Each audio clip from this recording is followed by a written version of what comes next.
इस वीडियो के लास्ट तक देखना मेरे दोस्त। भाई भाई में कैसा प्रेम रखना चाहिए, कैसा विचार रखना चाहिए, लास्ट तक देखिएगा मेरे दोस्त। भगवान करे हमारे घर में हमेशा दिवाली बनी रहे, हमारे घर में हमेशा प्रेम और मिठास बना रहे, हमारे घर में हमेशा आनंद माधुर्य बना रहे। अरे मेरे भाई, रावण ने मरते मरते राम से कहा था कि राम, मेरे मरने के बाद किसी कोने में बैठकर सोचना, शक्ति मेरे पास ज्यादा थी। अरे मेरी तो पूरी लंका सोने की, तेरे तो अयोध्या में तेरा सिंहासन भी सोने का ना होगा। महादेव मेरी मुट्ठी में, शनि मेरे काख में, नवग्रह मेरे पांव के नीचे और यमराज मेरे कहे पे चलने वाला।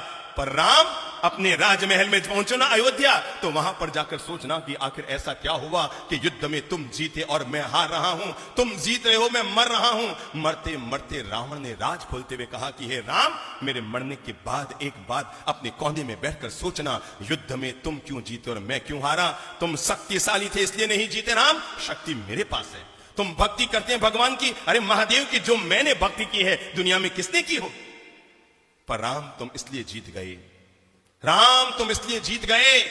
मरते मरते रावण ने दुनिया का एक गजब का राज खोला और पूरी मानवता के लिए, प्राणी मात्र के लिए और घर घर में रहने वाले भाइयों के लिए प्रेम का एक मंत्र देता हुआ दुनिया से गया रावण। और जाते जाते रावण ने राम से कहा था कि राम, मेरे मरने के बाद कोने में बैठकर सोचना, तुम इसलिए जीत गए, सिर्फ इसलिए जीत गए राम, तुम इसलिए जीत गए क्योंकि तुम्हारा भाई तुम्हारे साथ, बस तुम इसलिए जीत गए क्योंकि तुम्हारा भाई तुम्हारे साथ था। और राम, मैं इसलिए हार गया क्योंकि मेरा भाई किसके साथ, तेरे साथ था।